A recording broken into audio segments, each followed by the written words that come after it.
sobre la mesa. Estamos muy contentos de la alta sintonía que hemos tenido y queremos saludar a las ciudades de la quinta región, San Antonio, Calera, Quillota, Valparaíso. Gracias por estar con nosotros y ser parte de esta conversación. Una vez más estamos con nuestro panelista, Ricardo Rodríguez. ¿Cómo estás, Amparo? Muy bien, contenta de volver a verte. Gracias. Él es abogado y director de la Corporación Juventud con una Misión, quienes trabajan con jóvenes y adolescentes. También estamos con nuestra panelista Margarita Retamal. Qué gusto verla nuevamente. Igualmente. Ella es administradora educacional, magíster en gestión y liderazgo para la educación y también, actualmente, directora y sostenedora de un proyecto educativo cristiano, Colegio Puerto Paz del Cerro Alegre. Así es. ¿Qué les parece si vemos qué tenemos sobre la mesa? Adelante, vamos. Veamos. Tenemos un tema muy interesante hoy. Estaremos tratando con ustedes y con nuestros panelistas la relación iglesia y política. ¿Qué les parece? Es un tema muy especial, muy interesante. Interesante sobre todo en esta época que como país estamos viviendo cambios, Sí. decisiones, ¿verdad? Ricardo, quiero comenzar contigo. ¿Podrías tú hablarnos e indicarnos cómo se establece esta relación en la Biblia de la iglesia y la política? Bueno, cuando hablamos de política nos estamos refiriendo mayormente al área de gobierno. Y si uno analiza los grandes héroes y heroínas en la Biblia, muchos estaban relacionados al área de gobierno. David, Salomón, José, Daniel, Débora, Jefté, Barak, Esther, en fin, cantidad de hombres y mujeres que su desempeño en su relación con Dios estuvo en el área de gobierno. También si analizamos lo que hizo la oración de Salomón, Salomón pidió a Dios sabiduría para gobernar. Es decir, no fue para un tema de los que llamamos habitualmente espirituales, sino fue para un tema como gobernar. Y la verdad que hizo muy bien, porque le estaba consultando al que tiene todo gobierno, al que sabe de principios de gobierno, ¿no es cierto?, que es a Dios. En cuanto a Jesús, Él dio un principio de gobierno muy importante. Dice así: los reyes se enseñorean de las naciones, pero entre ustedes no será así. El que quiera ser el primero, hágase siervo de todos. Es decir, Él estaba definiendo el gobierno, la política, como un servicio, porque estaba haciendo una comparación entre los reyes que se enseñorean y aquellos que son gobernantes para servir. Hace un tiempo atrás estaba con la vicepresidenta de un partido político importante de nuestro país y le pregunté qué es la política y me dijo: la política es un juego de poderes.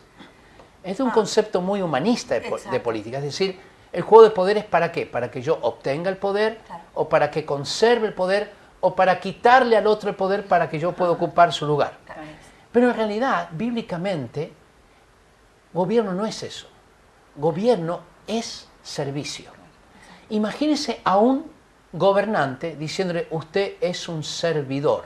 Y tenemos la palabra servidor público, claro, pero pareciera que esa palabra significa servidor público es uno que tiene una cantidad de privilegios, cuando en realidad da la idea de un esclavo.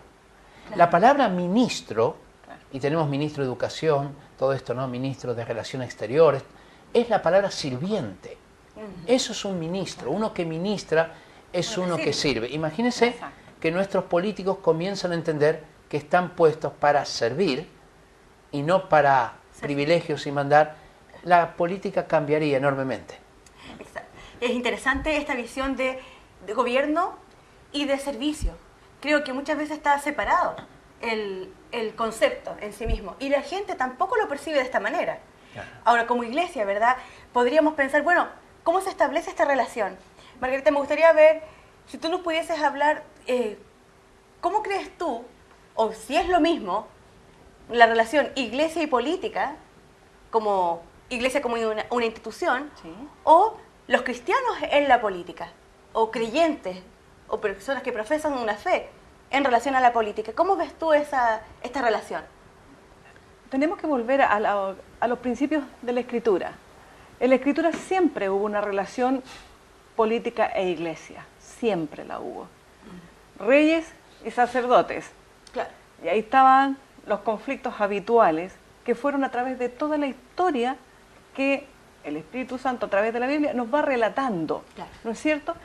Y llegamos a este punto hoy día donde la iglesia trató de sacar también, aquí es al revés, la Iglesia trató de sacar la política fuera de su ámbito de competencia. Nosotros nos dedicamos a las almas, pero las almas pertenecen a una sociedad también. Claro. Y esa sociedad tiene gobernantes. Entonces se entregó, por así decirlo, a lo laico, como que lo político era solo laico, en circunstancias que la Biblia nos muestra todo un desarrollo político, y Jesucristo también trató con los políticos de su época. Claro. Pero ¿cómo trató con ellos?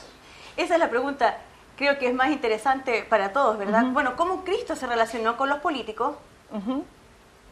Fue una relación difícil, podríamos decir así, una relación difícil naturalmente. ¿Por qué? Porque Jesucristo venía a instalar una contracultura a la época en que Él estaba en el apogeo del Imperio Romano y todo esto, donde los reyes se vieron amenazados con la presencia de un nuevo rey. Claro.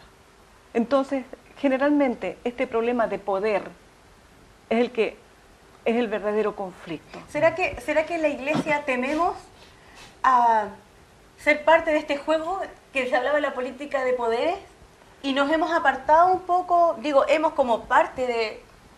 Creo que la pregunta que planteaste al principio es interesante, porque dice Iglesia y política, es decir, la institución Iglesia con la institucionalidad permitida del país respecto de su propia constitución, cómo se constituye el gobierno político. Pero cuando la pregunta varía, como me la hiciste tú, ¿y el cristiano en política? Claro, ya el individuo, la persona. El hombre específico o la mujer específica, claro, que es llamada por sus dones, por sus talentos, a permanecer ejerciendo gobierno de servicio. El gobierno le faculta para ejercer un servicio. Y no estoy facultado para servirme. Es común que todos los servidores públicos digan soy servidor público. Y terminamos siempre desencantados porque nos damos cuenta que hubo provecho propio. Claro. ¿No es cierto? Ahora, lo íntegro del carácter del político creo que es también lo que tenemos que definir. ¿Cómo una persona íntegra se puede hacer cargo de la política? Claro. O cuando falta integridad, ¿qué pasa con la política? Que es el gobierno de todos. Exacto. Pero representado, como es en nuestro caso una república democrática, un gobierno representativo, ¿verdad? Ahí es donde el cristianismo también puede levantar su voz respecto de esta contracultura de la justicia, respecto de la verdad, respecto de el valor del ser humano, respecto de la administración de las riquezas de un país, Claro. etcétera. Que son todos paradigmas que están muy relacionados con lo político, ¿no? Claro. Yo quería contestar esta misma pregunta. Tenemos que entender dos cosas. Primero, que la Iglesia la podemos ver como institución o la Iglesia como algo mayor, que es el cuerpo de Cristo. La Iglesia como institución, con respecto a la política, tiene que tener bastante cuidado, porque claro, tenemos que proclamar en ese sentido la separación de Iglesia y Estado. Ahora quiero aclarar una cosa. Separación de Iglesia y Estado no significa que en el Estado o en la política Dios no esté presente. Estamos hablando de dos cosas diferentes. Estamos hablando de institución Iglesia e institución Estado tienen que estar separados, y no quiere decir que Dios tiene que estar ausente. Ahí estaríamos hablando como esta separación en cuanto a responsabilidades, en cuanto a roles, en cuanto a dominios y esferas de autoridad. Perfecto. Cuando la Iglesia históricamente se metió en áreas que no le correspondían, fue un fracaso. Entonces tenemos que diferenciar política de la Iglesia, pero la Iglesia como institución. La Iglesia, por ejemplo, no puede establecer un partido político. Claro. Porque la Iglesia tiene que ser profética. Y profética significa que es independiente. La Iglesia no es de izquierda, no es de derecha, ni es de centro. La Iglesia es de arriba. Solamente responde a Dios. Por lo tanto, si la Iglesia formara un partido político, perdería la independencia de poder decirle a un gobernante, esto está mal. Claro. Porque el gobernante diría, no es que está mal, es que usted tiene intereses políticos de su propio partido. Claro. No está hablando en nombre de Dios. Y si uno va a la antigüedad, los profetas tenían completa independencia de los reyes. Por ejemplo, no comían la comida del rey. No vivían cerca del rey. Vivían en el desierto, en el campo. porque tenían independencia. No eran muy amigos del rey tampoco, porque el asunto es que si tenían una palabra de Dios fuerte, tenían que dársela. Solamente hubo un rey que tuvo sus profetas, que lo hacía comer de su mesa, fue el rey Acab. Y da la casualidad que esos profetas siempre le profetizaban bonito. Interesante. Siempre profetizaban bonito. ¿Ya? Menos uno, que se llamaba Micaías. A ese lo tenía en la cárcel a pan y agua. Y fue ese el que profetizó en contra de los 400 profetas de Dios. No eran los profetas de Baal, profetas de Dios. Micaías profetizó en contra del rey y le dijo que si salía a la batalla moriría. Y efectivamente murió ese día. Entonces, la iglesia tiene que permanecer con una independencia. Cuando nosotros vemos cómo la iglesia se metió bajo el Imperio Romano en el siglo IV, la iglesia perdió su unción. Claro. Cuando yo voy a Europa y veo que iglesias se han colocado bajo el Estado, y estoy hablando de iglesias evangélicas, que han sido proclamadas como la iglesia oficial, han perdido su unción. Claro. Han perdido. Entré en una iglesia que no me sabían decir si era cristiana, si no era cristiana. Habían perdido totalmente su identidad. Exacto. Y lo peor es que encontré dentro de la iglesia como 5 partidos políticos, haciendo propaganda política dentro de la iglesia. Claro. Entonces, el Estado, la política estaba invadiendo la iglesia. La iglesia nunca debe transar con eso. Exacto. Tiene un ministerio profético de declarar los principios de Dios. Entonces entendemos en este caso, vimos la iglesia como la institución iglesia, Claro. ¿verdad? Pero podríamos, hablamos también un poco acerca de la integridad. ¿Qué pasa con estas personas que existen y están siendo cristianos y tienen un llamado o interés en política? ¿Cómo ellos deben enfrentar esta vocación o este interés sin llegar a caer en lo que vemos En el muchas juego veces de poderes. en el juego de poderes, exactamente? Mira, cualquier cosa que el hombre haga siempre tiene un alto grado de dificultad. Claro. La política naturalmente la tiene, porque tiene que ver convergencia de ideas.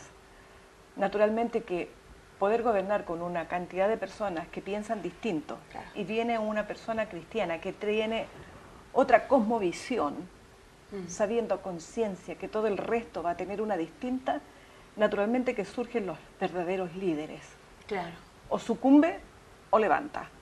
exacto. Y los verdaderos líderes han logrado transformar la historia desde la política.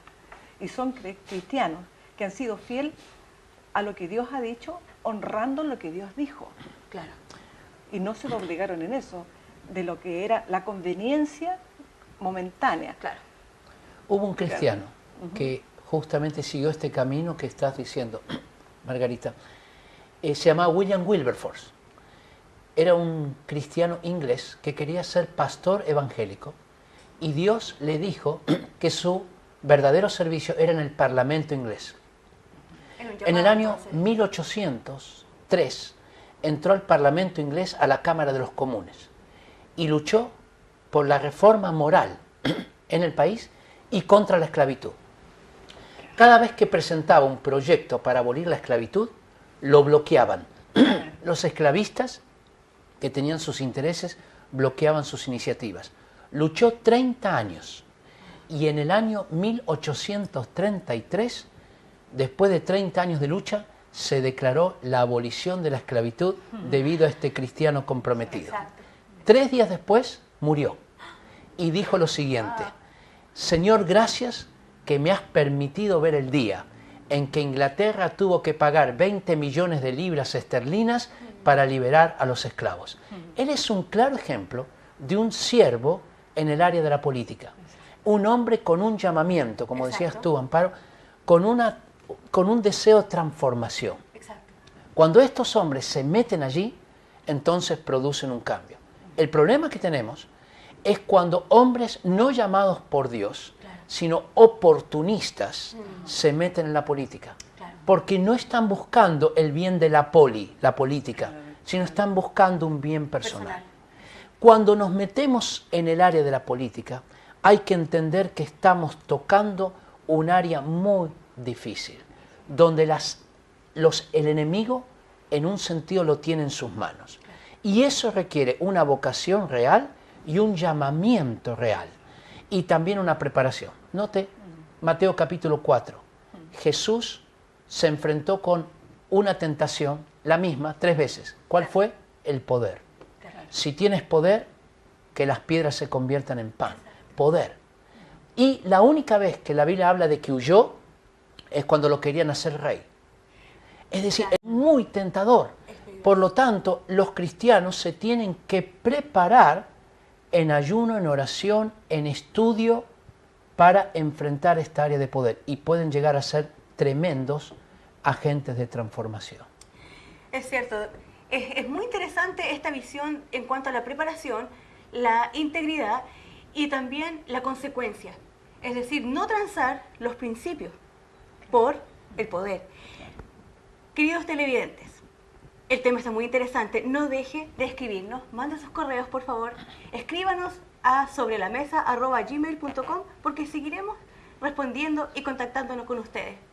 Siguiendo la línea del pensamiento de la integridad, la motivación, el llamamiento, podríamos pensar entonces que la acción de los cristianos en la política debiese ser de participación, ¿verdad? Ya activa, un ministerio, así como hay jóvenes que están siendo llamados al pastorado, a las misiones, a la educación.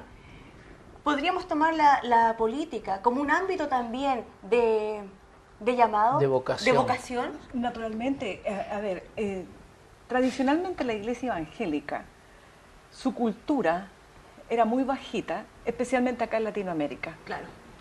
Sin embargo, hoy día nosotros estamos viendo que las clases sociales dentro de la iglesia evangélica han sido muy bendecidas por el conocimiento también. Exacto.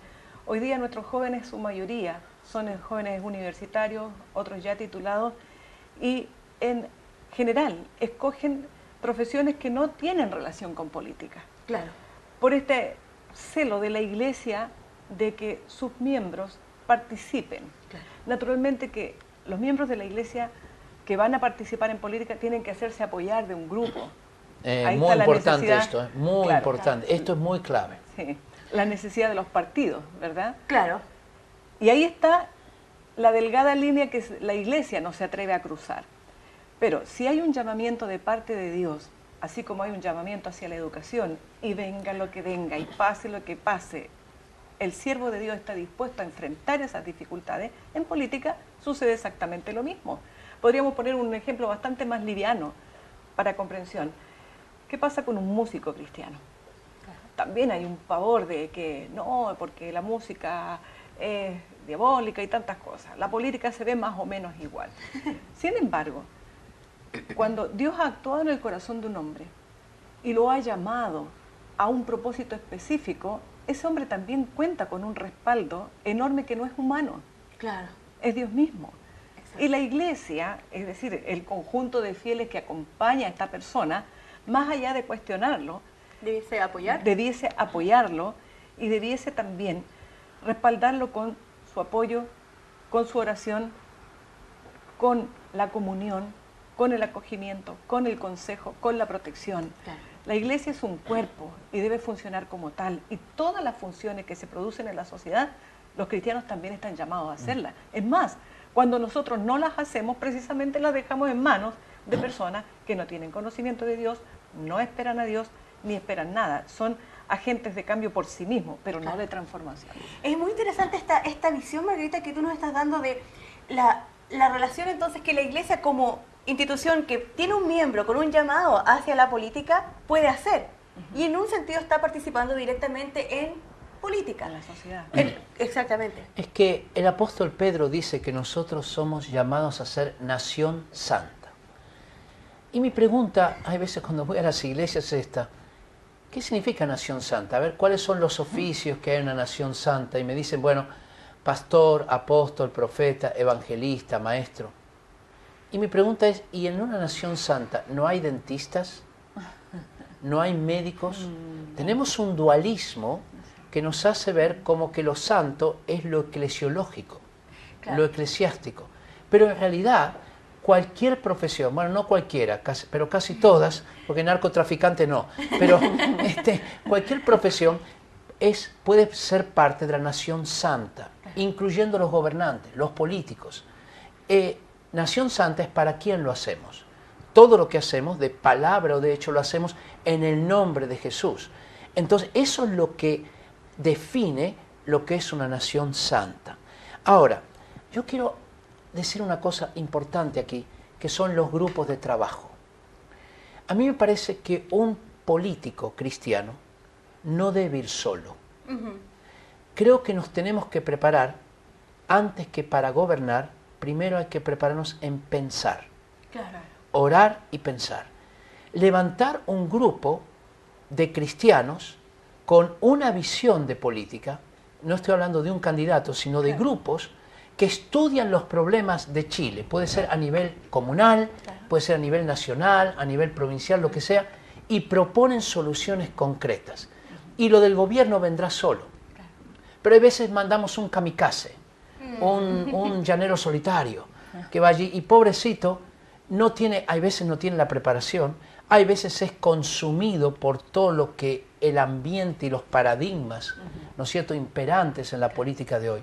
Pero si levantamos equipos de trabajo con la misma cosmovisión, otra puede ser la historia y podemos producir una gran transformación en diferentes niveles de la política. Entonces, es importante este acompañamiento que requieren las autoridades. Creo que hay una línea de pensamiento muy interesante que nos deja Ricardo, que es el apoyar a quien está siendo llamado para que pueda hacer una buena gestión dentro de lo que el Señor le ha llamado. Así es. Quisiera hacerles la pregunta a ambos, ¿verdad? ¿Cómo ven ustedes esta relación iglesia-política mirando a la iglesia como institución? Vamos a volver a la institución iglesia. Con la política, ¿debe ser de alianza, de ayuda? Hemos hablado ya un poco, o de servicio. ¿Cómo debe darse o debiese darse esta relación de una forma saludable y que edifique finalmente al cuerpo de Cristo, pero también a la sociedad? Mira, yo creo que de alianza no. De alianza no, definitivamente no. De servicio no es a un gobierno, pero sí la iglesia históricamente, desde su nacimiento hasta prácticamente la Segunda Guerra Mundial, fue de tremendo servicio. Es decir, no era a la política, sino era a la cosa pública. Instituciones públicas como la Cruz Roja fueron formadas por cristianos. La carrera de enfermería fue levantada por cristianos. Los hospitales fueron levantados por cristianos. Es decir, la modificación de muchas leyes fue realizada por cristianos. Es decir, siempre estuvieron en la cosa pública. En la última parte del siglo XX hubo un cambio y no vamos a explicar las causas aquí por qué fue. Pero el nivel mayor de la iglesia con respecto a la política es declarar la verdad. Es la cuestión profética, declarar la verdad. Mire, hace un tiempo atrás me tocó hablar con un alcalde de otro país y decirle que si él se corrompía, Dios lo iba a cortar. Es decir, nosotros tenemos palabra de declarar la verdad. Y cuando la iglesia entra a dar la verdad de Dios, establece un antes y un después. Exacto. No es lo mismo hasta antes que se dio la palabra. Claro, algo va a suceder. Algo sucede después de la palabra. La palabra no vuelve vacía. Entonces, la iglesia no está llamada a ser simpática, tampoco a ser antipática, sino que está llamada a dar los principios de Dios, a declarar la verdad, ya sea animando lo que se está haciendo bien o reprendiendo lo que se está haciendo mal.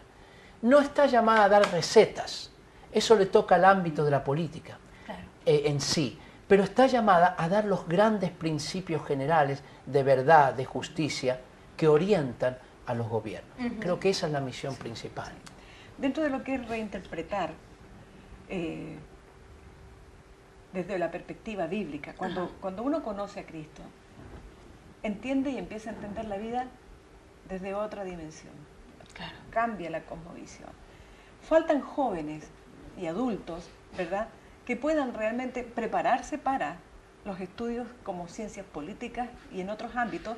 Y hoy día, como decía adelante, hay médicos, hay ingenieros, hay abogados, hay distintos hombres y mujeres en el pueblo cristiano preparados para apoyo a este otro hombre que se prepara en las ciencias políticas. Claro. y formar estos equipos de trabajo que hablaba Ricardo, que son necesarios, pero el énfasis en el servicio. Exacto. Vamos a servir a esta nación, vamos a servir a estas personas, vamos a orientar un trabajo, vamos a incorporar los talentos de la sociedad, ¿verdad? Pero tiene que haber una unción especial. Exacto. Respecto de, estás llamado para liderar. Así es. Llamado para Así es. liderar, llamado para ir adelante. Y generalmente el líder es el que recibe Claro. la visión de para dónde nos movemos y tiene el poder para influir en los que están alrededor de él, pero no puede hacerlo solo. Claro. ¿Por qué causa? Porque se necesita afectar los otros ámbitos de la sociedad. Tal. La salud, la educación, la producción, la industria, los medios de comunicación. Exacto. Y en eso tienen que haber especialistas también, que quizá no piensen igual desde el punto de vista de partido, Exacto. pero sí Claro. desde el punto de vista de servicio, que es lo unívoco. Queremos servir, Sirvamos. no importa cuál es tu color, pero tengo este llamado al servicio desde estos otros ámbitos. Pero aquí hay un líder que nos está señalando hacia dónde nos podemos mover, cómo podríamos lograrlo. Estos equipos de trabajo son imprescindibles, pero está este punto tan delicado del ser humano, de doblegar su voluntad, de buscar alianzas estratégicas que pasan por sobre la moral, que pasan por sobre la oportunidad o el interés personal y empiezan a demoler buenas iniciativas. Exacto. Yo diría que para las personas que quieren y tienen esta vocación, le daría 3 consejos. Uno, primero estar seguro que tienen la vocación y no que son menos oportunistas. Exacto. Como cuando quisieron elegir el rey de los árboles y eligieron la zarza, Claro. que no daba ningún fruto y era oportunista. Número 2, que se preparen espiritualmente. Mucho dominio de la Biblia, mucha preparación en ayuno y oración. Recuerde que Jesús, para enfrentar esa tentación, ayunó 40 días. Y número 3, prepararse en enfrentar los problemas. No podemos tener candidatos improvisados, que no saben nada. Si tienen que hacer un doctorado, un máster en otro lugar, hay que hacerlo, hay que prepararse bien. Pero la preparación otra vez tiene que ser integral. No es una preparación meramente racional, sino es una preparación espiritual, es una preparación mental, preparación emocional y aún física, para desempeñar esta importante responsabilidad que es un llamado de Dios y podemos servir de una manera increíble. Así es. Como ven, el tiempo se nos pasa muy rápido. Querido Ricardo, danos, por favor, un minuto, una idea central final y promociona tu libro o material que tienes para hoy. Bueno, solamente decir lo siguiente. Gobernar es la cosa pública.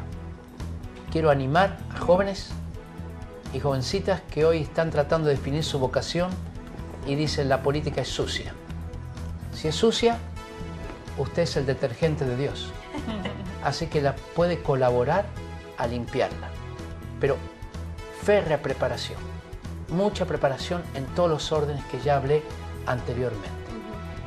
Yo quiero promocionar, esta vez voy a ser autorreferente, Amparo. Ah, me parece muy bien. Voy a promocionar una serie de DVD que son de mi autoría, se llama Cosmovisión Bíblica y habla, son 4 DVD, son entre 6 a 7 horas de enseñanza y habla cómo podemos transformar la sociedad en las diferentes áreas, educación, salud, gobierno, negocios, cambiando el pensamiento, cambiando los paradigmas. Así que a los que estén interesados, por supuesto, se llama Cosmovisión Bíblica. Muchas gracias, Muchas Ricardo. gracias. Muchas gracias. Margarita, danos en un minuto tu apreciación final y un consejo para quienes nos están escuchando. Principalmente en política se dice hoy día hay que escuchar la voz del pueblo. Y se escuchan muchas voces y todas distintas, pero hay una voz principal que nos está oyendo, que es la voz de Dios. El político debe saber, el político cristiano, conectarse con lo que Dios dice y luego escuchar lo que el pueblo necesita y ver cuál es la solución que Dios da, porque Dios siempre dio el modo y el cómo hacer lo correcto. Para hoy día quiero mostrarles este precioso libro que es muy pequeño y de muy fácil lectura, que se llama El Dios Pródigo. Nosotros habitualmente miramos con un solo ojo. Aquí está una lectura que es para mirar con los 2 ojos lo que Dios dice respecto de lo que hay como necesidad en el corazón del hombre. Se los comparto y ojalá lo puedan leer. de Timothy Keller, un excelente libro. Muchas gracias, Margarita. Muchas gracias a todos ustedes por estar con nosotros. Ha sido un gusto compartir este programa. Sigan escribiéndonos, sigan viéndonos a través de Espiritual Televisión. No olviden nuestro correo sobrelamesa@gmail.com. Haga preguntas, consultas, propónganos temas porque ha sido fantástico este tiempo de conversación. Muchas gracias. Nos vemos en el próximo programa.